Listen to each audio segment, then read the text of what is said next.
Meus amigos, uma boa tarde. Vamos então para mais um evangelho, para mais um ensinamento fundamentado nas diretrizes do nosso Senhor Jesus Cristo, que é o caminho, a verdade e a vida. Jesus, o médico das almas e dos enfermos. Por isso é muito importante que todos nós tenhamos muita fé para seguirmos trilharmos a estrada e o caminho que nos leva ao nosso Senhor Jesus. Então, abrindo aqui o livro ao acaso, o livro é de Humberto Ferreira. Aqui ele trata de um assunto que chama-se autoconhecimento. Então aqui, em cima desse título que ele dá aqui de autoconhecimento, dessa recomendação, dessa sugestão, desse trabalho que todos nós temos que fazer, que é nos conhecermos, ele vai nos explicar como é que nós devemos fazer isso. Porque Allan Kardec ele fez essa indagação para os espíritos de luz, para os mensageiros de Deus. Né? Qual o meio mais prático para combatermos as investidas do mal, visível e invisível? Aí os espíritos responderam, um sábio, não é? Um sábio já vos dissera que foi Sócrates, que esteve aqui 500 anos antes da chegada de Cristo. E Sócrates respondeu, conhece-te a ti mesmo. Então, em cima desse autoconhecimento que todos nós devemos fazer, ele começa nos dizendo, o homem que deseja aproveitar efetivamente o tempo de existência na Terra para progredir, necessita conhecer bem suas imperfeições. Para isso, dispõe de um recurso eficaz, que é o autoconhecimento. Então, se nós estamos realmente predispostos a adquirir a perfeição, ou seja, sermos mais felizes, o primeiro passo, nós devemos nos conhecer, para que através do autoconhecimento, nós possamos descobrir a origem de nossas vicissitudes. Por que sofremos tanto?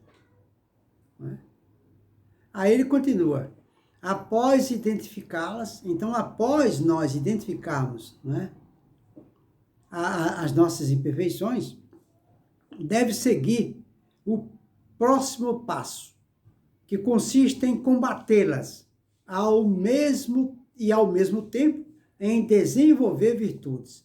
Eis o nosso trabalho aqui na Terra. O primeiro passo é nos esforçarmos para nos conhecermos. Para que isso seja levado a efeito, torna-se necessário e imprescindível que passemos a nos observar. Se nós fizermos esse trabalho de nos observar, nós vamos descobrir, os nossos defeitos que estão camuflados e que a gente mascara os nossos defeitos. Ao descobrir, aí vem o segundo passo, que consiste em combater o mal que está em mim. E depois disso, tem o terceiro passo, que é desenvolver virtudes. Ou seja, substituir as nossas imperfeições por atitudes altruístas. Aí ele continua, o sábio instrutor espiritual Emmanuel recomenda-nos, concentra-te por alguns minutos em companhia do Cristo, no barco dos teus pensamentos mais puros, sobre o mar das preocupações cotidianas. Está vendo? Essa viagem interior é fundamental. Sem ela, corremos o risco de continuar a conhecermos apenas superficialmente. O que ele está querendo dizer aqui? Que todos nós devemos nos habituarmos a fazer reflexão. O que é reflexão? É uma viagem, uma incursão no nosso interior. Como é que se faz isso? É o que ele fala aqui. Emmanuel fala assim, concentra-te por alguns minutos em companhia do Cristo, no barco dos teus pensamentos. Por isso que Deus falou, né? Ou Jesus falou, né? Todas as vezes que tiveres atribulado, entre no teu quarto, fecha as portas, eleva teu pensamento e conversa com Deus. Por quê? Porque Deus não está no teto da casa, nem está no assoalho, não está lá fora, não está no céu, não está na terra e não está em igreja alguma, em religião alguma. Deus está dentro de cada um de nós. A única coisa que nos falta é o hábito dessa interação. Só existe uma forma de interagirmos com Deus dentro de nós. É através do hábito, do vício, da reflexão, que é uma viagem, uma incursão no nosso interior, seguindo essa sugestão que Emmanuel nos deu. Olha, ele fala, isso aqui inclusive está no livro Caminho, Verdade e Vida, capítulo 168. Muito bem. Aí lá, né, nesse capítulo ele diz assim, concentra-te por alguns minutos em companhia do Cristo, no barco dos teus mais puros pensamentos, sobre o mar das preocupações cotidianas. Aí ele fala, essa viagem interior é fundamental. Sem ela, corremos o risco de continuar a conhecer-nos apenas superficialmente. Porque se nós não fizermos esse tipo de reflexão, Deus não nos vai dar a inspiração necessária para que nós possamos descobrir a origem das nossas vicissitudes, dos nossos sofrimentos. Né? Aí ele continua, aí dá outro exemplo, Santo Agostinho dá-nos uma sugestão bastante prática. Ele fala, Santo Agostinho falou, fazei o que eu fazia de minha vida sobre a terra, ou seja, quando eu estava na terra. Ao fim do dia, eu interrogava a minha consciência, passava em revista o que havia feito e me perguntava se não havia faltado a algum dever, se ninguém tinha nada que se lamentar de mim. Então, todos os dias, Santo Agostinho, a hora que ele ia dormir, ele fazia um apanhado de toda a sua performance durante aquele dia, não é? Ele fazia um apanhado de tudo que aconteceu com ele, desde a hora que levantou até a hora que foi dormir, naquele dia. E ele ficava se perguntando se durante aquele dia alguém ficou aborrecido com ele, se ele magoou alguém, se ele deixou de atender alguém, de conversar com alguém, de visitar alguém. Enfim, se ele cometeu alguma falha. Ele fazia isso. E aí ele se corrigia. E ele fazia isso todos os dias. De tanto fazer isso, de tanto se observar, de tanto se vigiar, ele terminou, né, substituindo as suas imperfeições por atitudes altruístas. Aí ele continua, como não costumamos ser bons juízes de nós mesmos, em vez de admitir as imperfeições que identificamos na maioria das vezes, preferimos elaborar justificativas para qualquer tipo de comportamento. É mister agir com imparcialidade e honestidade, reconhecendo-as na sua dimensão real. É verdade. Todas as vezes em que acidentalmente ou eventualmente a gente descobre um defeito na gente, a gente camufla, a gente mascara, nós nos auto-inocentamos. Mas meu Deus do céu, eu estou preocupado porque eu respondi para alguém. Eu não devia ter feito isso. Por que eu não fiquei calado?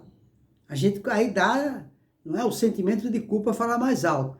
Mas aí, a gente, como nós temos o hábito de nos auto-inocentarmos, a gente começa a falar, mas caramba, eu sei que não devia ter respondido, mas a pessoa falou isso para mim, a pessoa fez isso, a pessoa fez aquilo, a pessoa fez isso, aquilo. Quer saber de uma coisa? Eu fiz bem ter respondido. Ela se auto-inocenta tanto e joga tanta culpa no outro, que termina ficando por isso mesmo. Isso significa o quê? Que nós sempre mascaramos a nossa verdadeira personalidade. E ela continua com sua patologia sem cura, porque nós não a curamos, porque nós camuflamos, porque nós não queremos nos depararmos com ela, com o sentimento de culpa.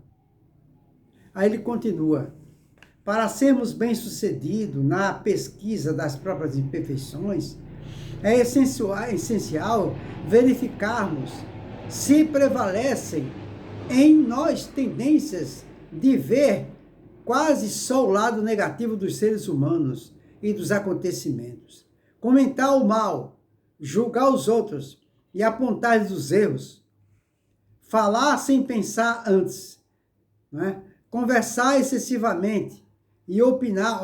Olha assim, olha como é que a gente vai descobrir, não é? As nossas imperfeições. Ele dá uma técnica, vou repetir, ó. Para sermos bem-sucedidos na pesquisa de nossas imperfeições, é essencial verificarmos se prevalecem em nós tendências de ver quase só o lado negativo das pessoas. Então, comentar o mal, se nós temos o hábito de comentar o mal, ou então de julgar os outros, ou então de apontar os erros dos outros, ou então falar sem pensar antes, ou então conversar excessivamente, ou então opinar sobre todos os assuntos. Já pensou a pessoa opinar sobre todos os assuntos? Ou então impacientar e irritar-se com as pessoas e situações, se a gente tem esse hábito. Ou então exaltar a si mesmo e alimentar o espírito de grandeza, ou então fomentar o próprio orgulho e a vaidade, ou então agir egoisticamente, ou então buscar justificativas para negar ajuda ao próximo, valer-se somente de críticas negativas, fazer aos outros o que não gostaria que lhes fosse feito. Tá vendo? Em qualquer dessas situações, se concluirmos que a nossa tendência natural é agir ao contrário, descobriremos qualidades ou virtudes já conquistadas, ainda que parcialmente. Para termos uma ideia mais precisa do nosso estágio evolutivo, podemos utilizar a escala espírita de Allan Kardec, que aplica a todos os espíritos, inclusive encarnados. Após a identificação das imperfeições, passamos a combatê-las. É o bom combate que se refere o Mestre Jesus. Da mesma forma, depois do reconhecimento de algumas virtudes, devemos reforçá-las e praticá-las em todas as oportunidades. Tá vendo, pessoal? Ficou aí para a nossa reflexão, né?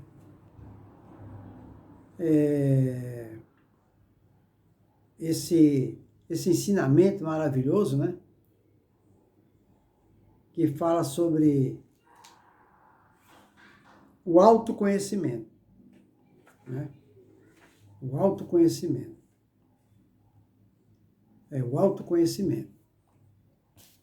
Então, que o nosso Senhor Jesus nos abençoe, tenhamos um bom final de dia e até amanhã, se Deus quiser.